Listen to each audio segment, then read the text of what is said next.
Um bom dia a você que nos assiste aqui direto do templo da nossa igreja Cristo Bom Pastor.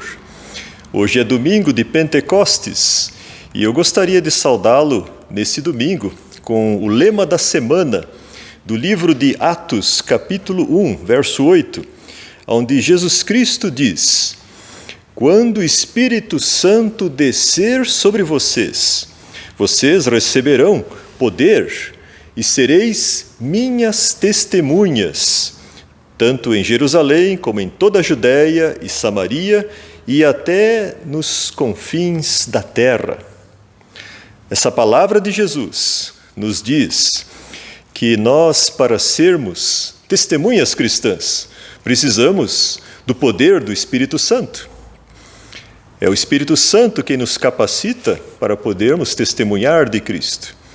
E que bom que em Pentecostes Jesus enviou o Espírito Santo para que a Igreja de Cristo possa ter a coragem, a ousadia para poder testemunhar do Evangelho de Jesus Cristo a esse mundo que tanto necessita. Só a palavra, então, para esse domingo de Pentecostes. Eu gostaria agora de orar com você. Vamos curvar nossa cabeça. Vamos orar. Querido Deus e Pai, muito obrigado, Senhor, porque nesse domingo nós estamos aqui em culto, que nós podemos, mesmo que à distância, estar unidos em oração, unidos na fé, unidos na palavra e no Teu Santo Espírito. Ó Senhor, abençoa a cada um que nos assiste nesse momento e seja a Tua presença também com cada um no seu lar, na sua casa, na sua família. Nós assim oramos e pedimos em nome de Jesus. Amém.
sobre si tomá-la e não se envergonhar de aqui testemunhá-la.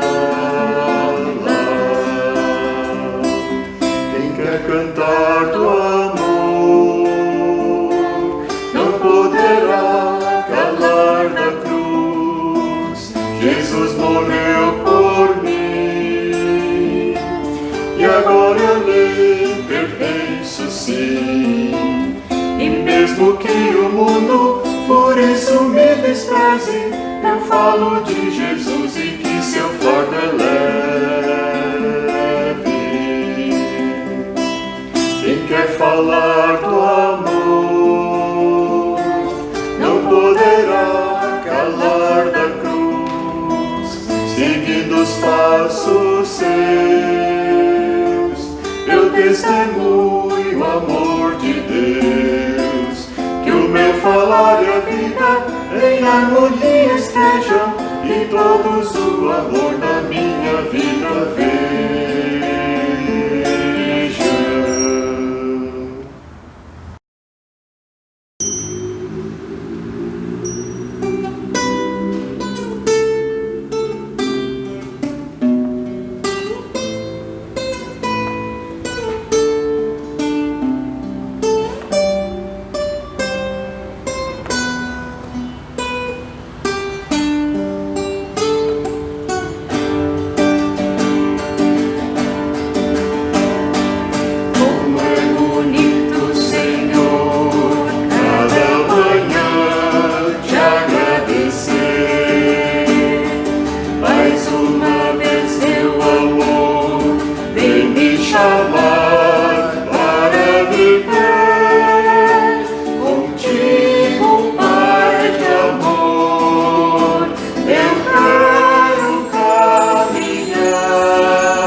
Tendo a certeza e a fé que a tua mão vai me ajudar. Contigo, Pai de amor, eu quero caminhar, e assim por onde eu for, irás me acompanhar. Contigo, Pai de amor, eu quero caminhar, e assim por onde eu for, irás me acompanhar.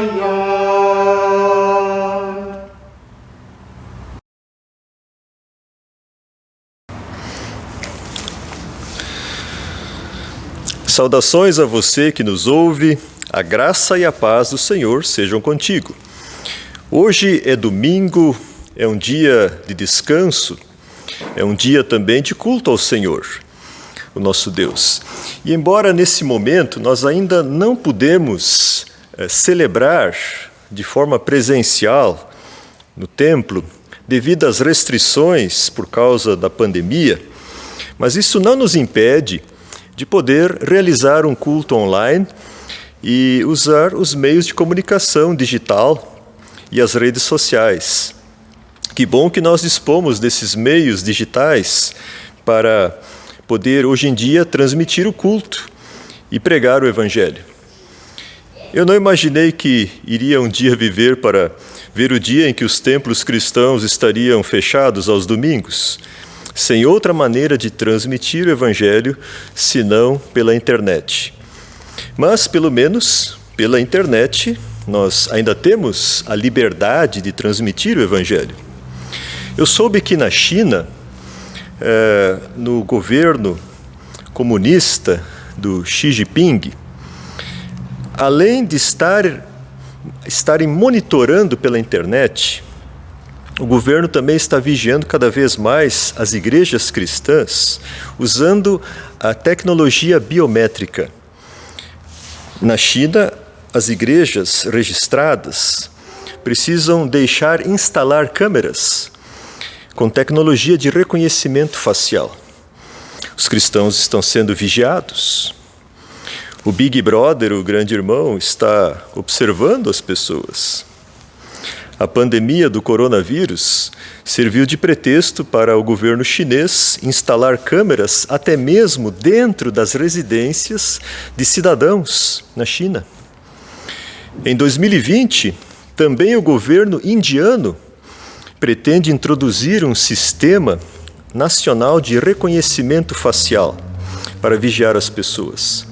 O governo indiano nacionalista de Narendra Modi tem favorecido o hinduísmo e permitido a perseguição contra cristãos e muçulmanos.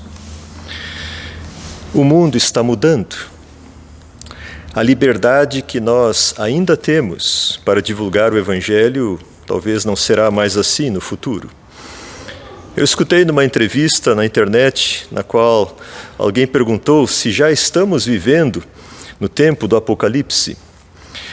Eu creio que o Apocalipse já começou desde o momento em que o Senhor Jesus apareceu ao apóstolo João na ilha de Patmos. Jesus revelou a João coisas que já aconteceram, coisas que estão acontecendo hoje e coisas que ainda vão acontecer no futuro. Presente, passado e futuro se entrelaçam, estão interligados em Apocalipse.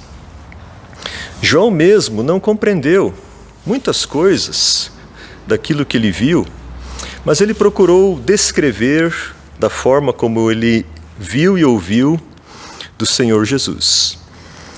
O livro de Apocalipse é um livro profético que descreve coisas que o próprio João nunca poderia imaginar.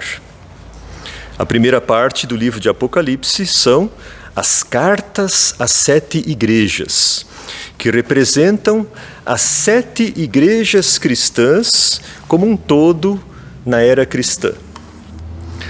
As 7 cartas às igrejas não foram escritas somente para as igrejas daquela época, mas também para as nossas igrejas cristãs de hoje. Por isso, é importante nós conhecermos as cartas às 7 igrejas e saber interpretar estas cartas, o que elas revelam para nós cristãos. A primeira carta que nós vimos foi para a igreja de Éfeso, a igreja da comunhão, no final da era apostólica. A segunda carta foi para a igreja de Esmirna, a igreja dos mártires, na era das perseguições. O apóstolo João mesmo estava sendo perseguido, estava preso na ilha de Patmos, por causa de uma perseguição contra os cristãos, movida pelo imperador romano. Essa seria apenas uma entre 10 perseguições, 10 períodos de perseguição movidas pelos imperadores romanos contra os cristãos. Porém, aquilo que o apóstolo João jamais poderia imaginar é que no futuro os imperadores romanos iriam passar a favorecer a igreja cristã. Aliás, nenhum cristão poderia imaginar isso.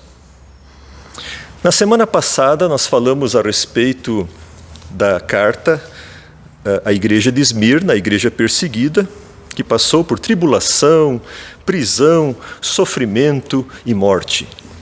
Hoje nós vamos estudar a carta à igreja seguinte, que é a igreja de Pérgamo. Se você tem a sua Bíblia, eu gostaria de convidar você a abrir a sua Bíblia em Apocalipse, capítulo 2, do verso 12 a 17. Apocalipse, capítulo 2, 12 a 17. Na sequência do nosso estudo das cartas às 7 igrejas, nós vamos ler e meditar hoje, então, Apocalipse 2, 12 a 17. Aonde diz: Ao anjo da igreja em Pérgamo escreve: Essas coisas diz aquele que tem a espada afiada de 2 gumes. Conheço o lugar em que habitas, onde está o trono de Satanás, e que conservas o meu nome, e não negaste a minha fé, ainda nos dias de Antipas, minha testemunha, meu fiel, o qual foi morto entre vós, onde Satanás habita. Tenho, todavia, contra ti essas coisas, pois tens aí os que sustentam a doutrina de Balaão, o qual ensinava a Balaque a armar ciladas diante dos filhos de Israel, para comerem coisas sacrificadas aos ídolos e praticarem a prostituição. Outro sim, também tu tens os que da mesma forma sustentam a doutrina dos nicolaítas. Portanto, arrepende-te, senão venho a ti sem demora, e contra eles pelejarei com a espada da minha boca. Quem tem ouvidos, ouça o que o Espírito diz às igrejas. Ao vencedor, dar-lhe-ei do maná escondido, bem como lhe darei uma pedrinha branca, e sobre essa pedrinha escrito um novo nome, o qual ninguém conhece, exceto aquele que o recebe. Pérgamo era uma cidade localizada a 80 quilômetros ao norte de Esmirna, a distância de um dia de viagem. Éfeso, Esmirna e Pérgamo eram cidades que rivalizavam em importância na Ásia. Éfeso era o centro político, Esmirna era o centro comercial e Pérgamo era o centro cultural na Ásia. A biblioteca de Pérgamo era um dos mais importantes centros da cultura grega na antiguidade, com cerca de 200.000 manuscritos. Em Pérgamo, teve origem o pergaminho, material de escrita feito com pele de ovelha ou de cabra. Ao lado da biblioteca ficava o templo de Atena, a deusa grega da sabedoria. Os reis de Pérgamo patrocinavam as artes e a cultura, querendo fazer de Pérgamo uma segunda Atenas. O teatro de Pérgamo comportava cerca de 10.000 pessoas. Havia também o anfiteatro, estádio esportivo, ginásios e vários templos dedicados aos deuses gregos. Zeus, o pai dos deuses, Hera, sua esposa ciumenta, Dionísio, o deus das artes e do vinho, Deméter, deusa da agricultura, e Esculápio, deus da cura e da medicina. No seu auge, a cidade de Pérgamo tinha cerca de 200.000 habitantes. Ao pastor da igreja de Pérgamo, o Senhor Jesus se identifica como o que tem a espada afiada de 2 gumes. O que significa isso? Na própria Bíblia, nós podemos encontrar a resposta.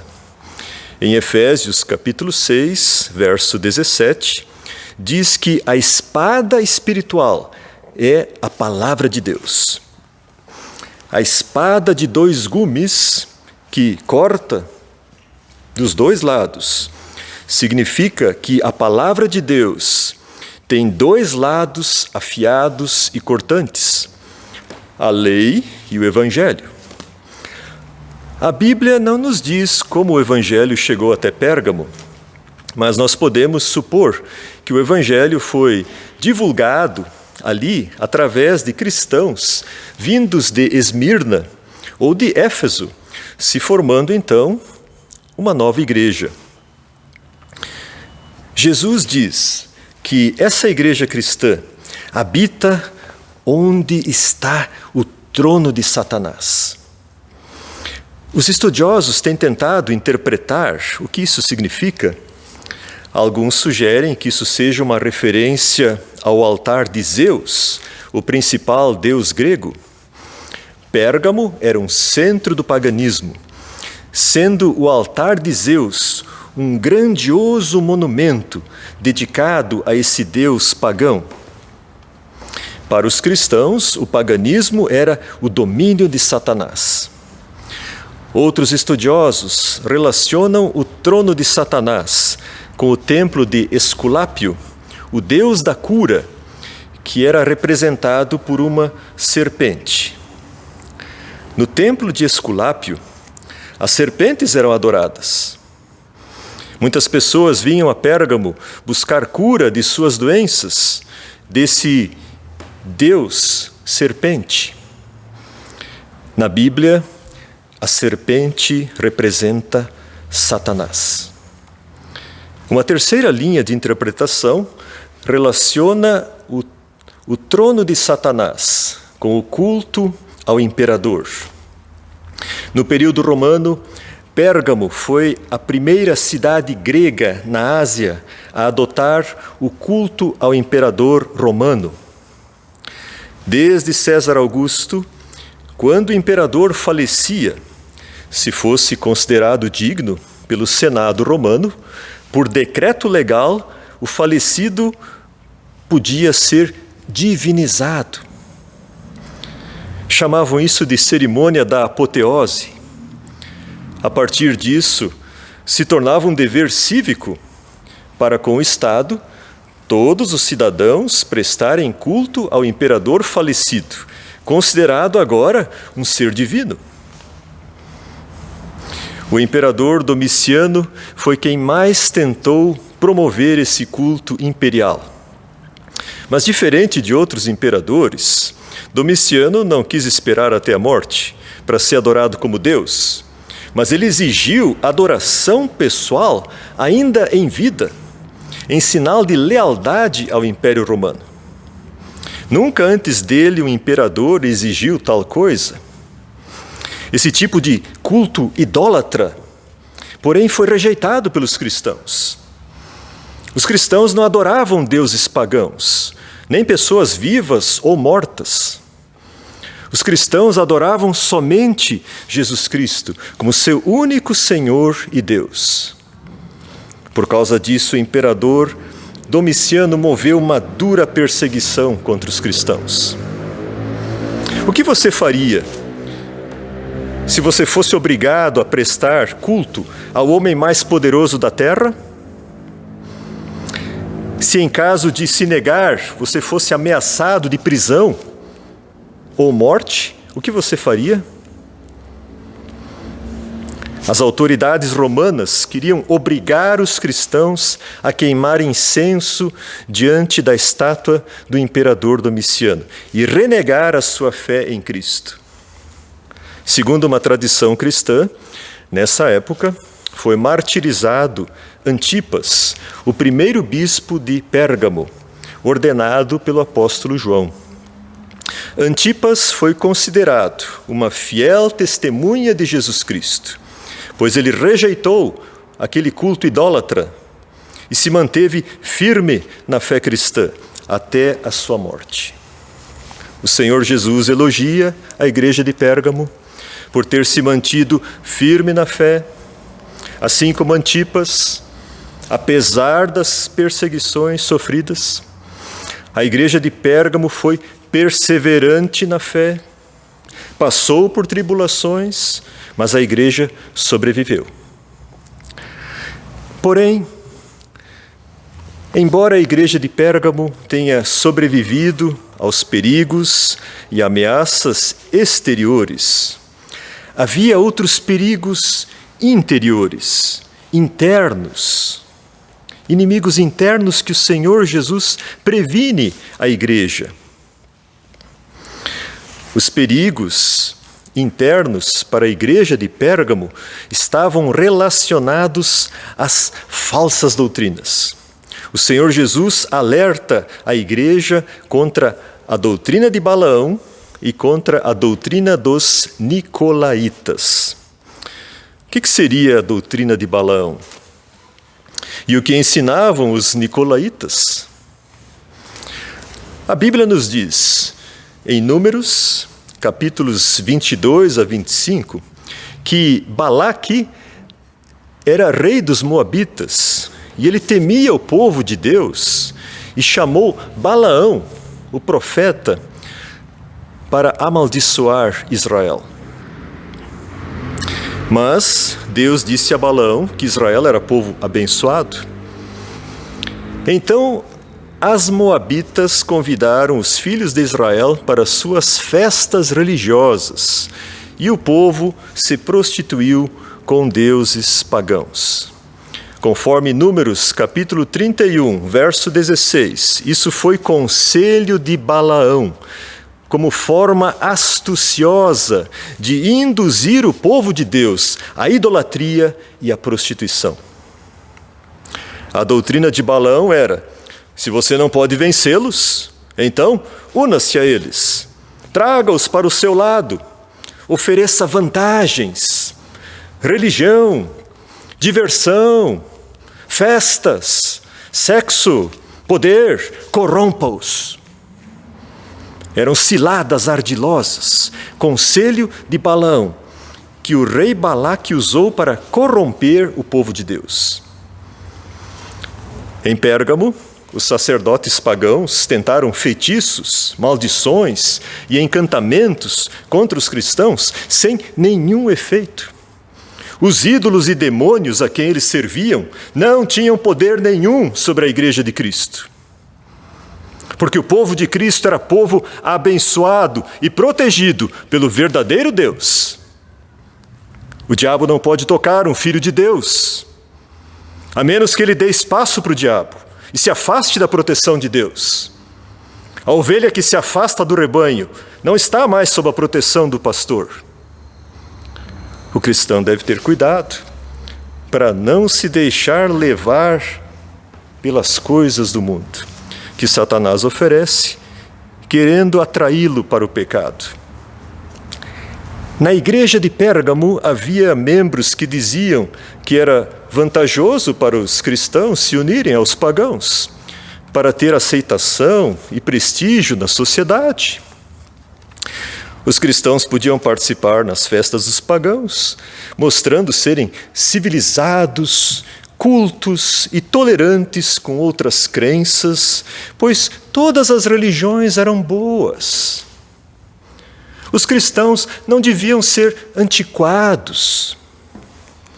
Se desejavam progredir na vida, os cristãos deviam se aliar com as pessoas influentes no mundo.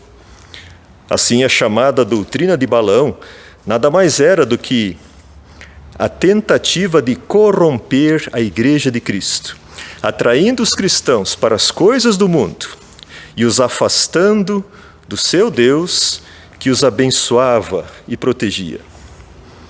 O Senhor alerta a igreja de Pérgamo desse perigo, porque havia algumas pessoas na igreja ensinando essas ideias malignas.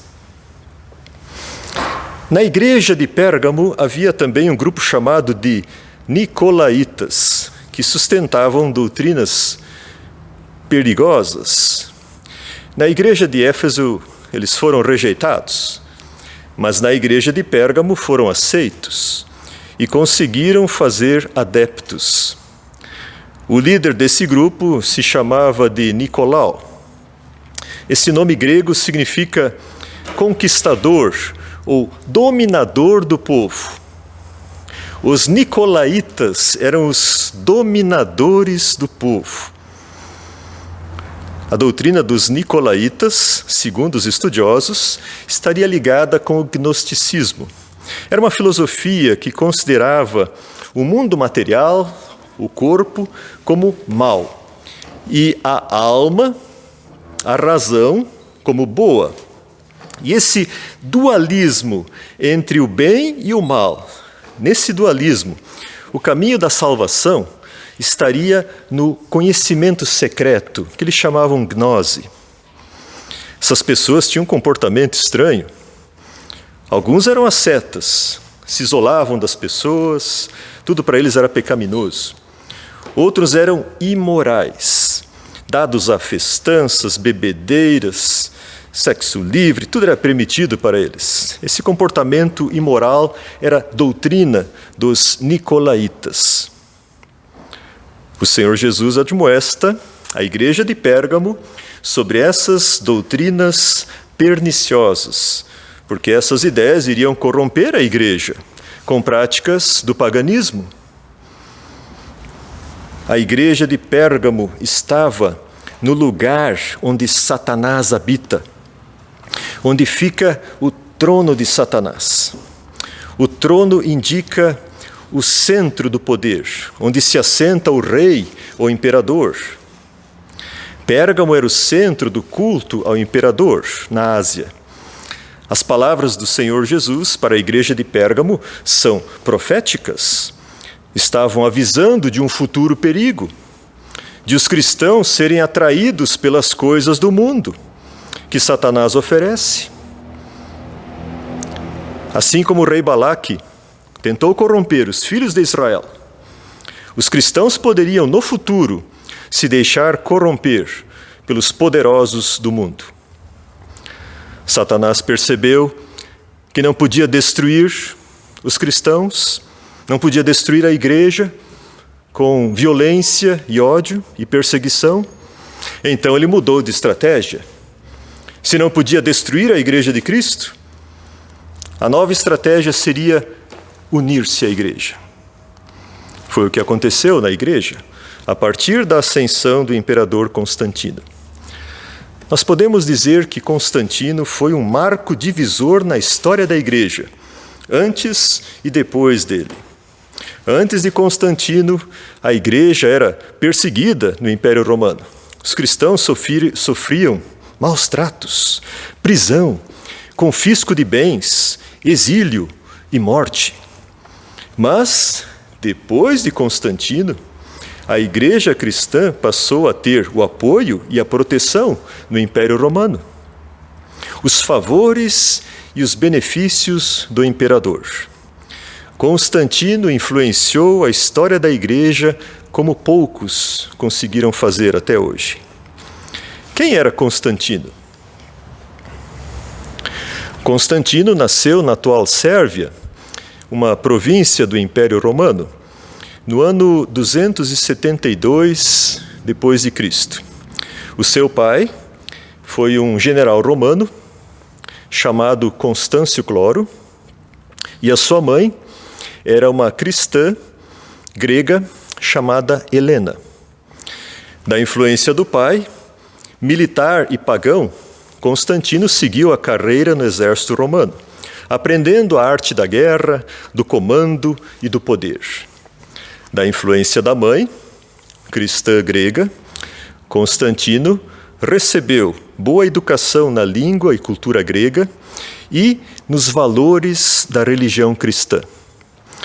Constantino tinha cultura bilíngue, falava latim e grego, própria da elite aristocrática romana. Na época do imperador Diocleciano, o poder no Império Romano foi repartido entre 4 governantes: Diocleciano, Maximiano, Galério e Constâncio Cloro, o pai de Constantino. Quando o Constâncio Cloro morreu, Constantino assumiu o seu lugar como um dos Césares. Logo, Constantino se viu em meio de uma disputa de poder com os demais imperadores e foi eliminando seus oponentes, um a um. Antes de uma batalha perto de Roma, no ano 312 d.C., Constantino sonhou com uma cruz. Teve um sonho, uma visão de uma cruz e uma inscrição em latim que dizia: In hoc signo vences. Nesse sinal vencerás. Diz a lenda que Constantino então mandou pintar o sinal da cruz nos escudos dos seus soldados. E depois ele teve uma grande vitória sobre o inimigo, tornando-se o imperador do lado ocidental do Império Romano. Depois, Constantino atribuiu essa vitória ao favor do Deus cristão e passou a usar símbolos cristãos em suas bandeiras, assumindo a posição de imperador defensor do cristianismo. Por fim, Constantino enfrentou Licínio, o rival imperador pagão do lado oriental do Império Romano.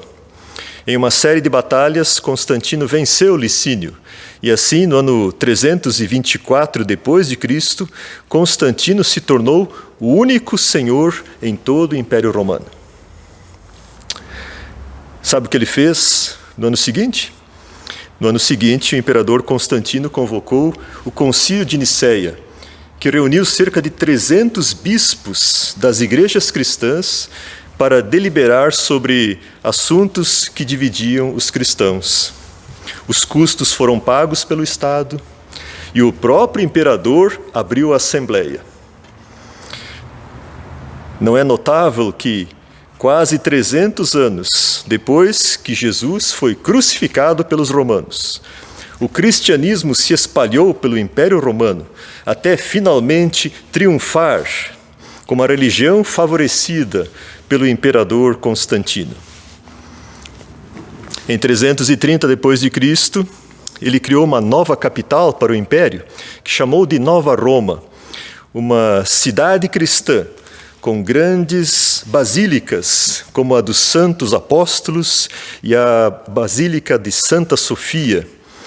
Mais tarde, essa nova capital foi chamada de Constantinopla, a cidade de Constantino. A sua mãe Helena, já com uma certa idade, fez uma peregrinação religiosa à Terra Santa e mandou construir a Basílica da Natividade, em Belém, e a Basílica do Santo Sepulcro, em Jerusalém. Constantino mandou educar os seus filhos na fé cristã, na religião cristã, mas só no leito de morte ele recebeu o batismo. Os sucessores de Constantino seguiram a política do favorecimento imperial às igrejas cristãs. Em 380 d.C., o imperador Teodósio decretou o cristianismo como a religião oficial do império. A igreja cristã agora então se tornou imperial. A igreja passou a ter cada vez mais prestígio e poder, com a crescente ligação entre igreja e Estado. Os bispos começaram a ser pagos pelo Estado. Os cultos cristãos passaram a ser realizados com incenso, procissões, vestes litúrgicas e objetos de culto ricamente adornados nas grandes e belas basílicas. Mas essa união com o Império Romano resultou que a igreja cristã se encheu de pagãos, que trouxeram os costumes pagãos para dentro da igreja. Pérgamo, em grego, literalmente é casamento ao redor. Pérgamos. A palavra peria em grego quer dizer em torno de, ao redor. Em português, a gente tem a palavra perímetro, que quer dizer a área em redor. Perímetro urbano é a área em redor da cidade. A palavra gamos significa, em grego, casamento. E a palavra em português, monogâmico, quer dizer pessoa casada com uma só pessoa. Essas palavras, então, têm a ver com casamento. A igreja de Pérgamo, por fim, passou a estar casada com o império, com o poder imperial. A igreja ainda mantinha o testemunho cristão, mas passou a estar aliada ao poder imperial. A doutrina de Balaão conseguiu induzir o povo de Deus a se misturar com o paganismo. A palavra profética do Senhor Jesus, a igreja acabou se realizando. Em Constantinopla, a igreja ortodoxa grega esteve aliada ao Império Bizantino por mais de 1000 anos. Depois foi aliada ao Império Russo dos czares e aos governos eslavos orientais. A mensagem do Senhor Jesus a essa igreja é: arrepende-te, senão venho com a espada. O problema da união entre igreja e Estado, a mistura de religião e política, é que a igreja começa a ser influenciada, moldada e corrompida por interesses políticos, até ao ponto em que a igreja, politicamente correta, se torne imoral e pagã. Não se pode agradar a Deus e ao mundo. Não se pode servir a Cristo e a Satanás. Não se pode servir a 2 senhores. Na Alemanha nazista, 2/3 da igreja foram seduzidos pela ideologia do Terceiro Reich. E quando acordaram, era tarde demais. Jesus chama a igreja ao arrependimento. Arrependimento é uma mudança de coração, mudança de atitude. Quando se crê na palavra de Deus, pela ação do Espírito Santo. O chamado ao arrependimento significa: voltem para Jesus. Jesus usa a sua santa palavra para mudar as pessoas. A espada espiritual que corta dos 2 lados, lei e evangelho. A lei e o evangelho são 2 lados inseparáveis da palavra de Deus. A lei diz o que nós devemos fazer para agradar a Deus. O evangelho diz o que Deus faz por nós. A palavra de Deus penetra no nosso coração e torna visível aquilo que está oculto.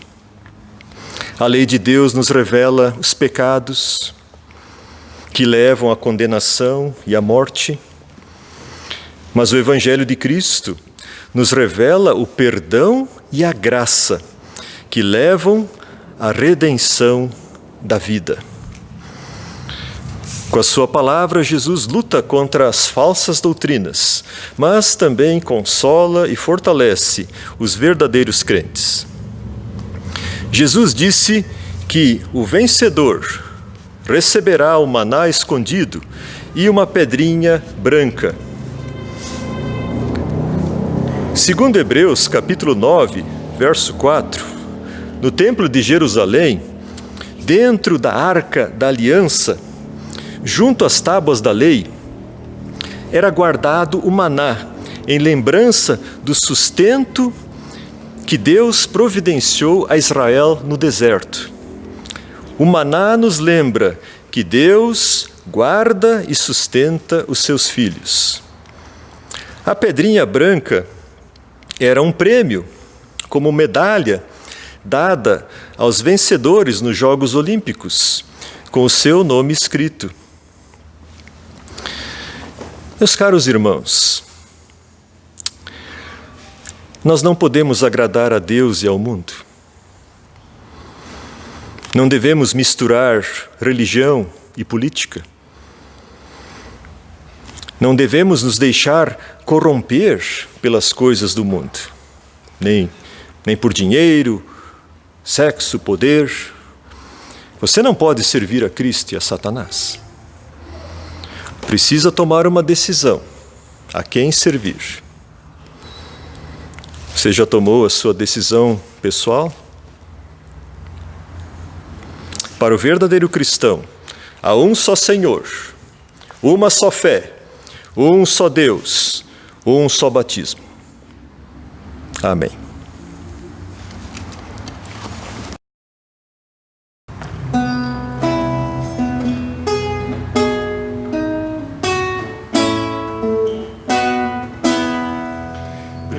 Preciosa graça de Jesus, que um dia me salvou. Perdido andei sem ter a luz, mas Cristo me encontrou. A graça então meu coração do medo libertou. Oh, quão preciosa salvação! A graça me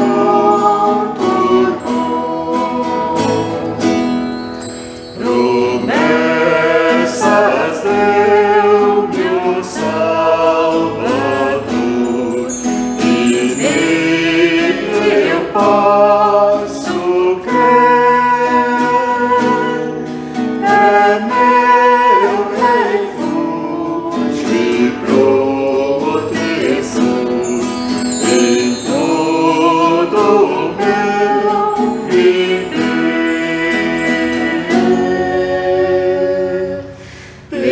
Perigos eu atravessei e a graça me valeu. Eu salvo e salvo agora irei ao santo lar do céu.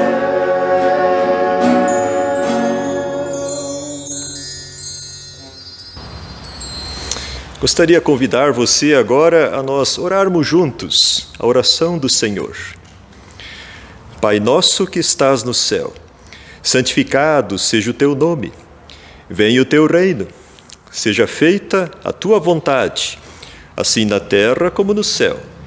O pão nosso de cada dia nos dá hoje, e perdoa-nos as nossas dívidas, assim como nós também perdoamos aos nossos devedores. E não nos deixes cair em tentação, mas livra-nos do mal, pois teu é o reino, o poder e a glória para sempre. Amém. E que o Senhor te abençoe e te guarde. O Senhor faça resplandecer o seu rosto sobre ti e tenha misericórdia de ti. O Senhor sobre ti levante o seu rosto e te dê a sua paz. Amém. E assim nós finalizamos esse momento de culto, desejando a você e a sua família um abençoado domingo.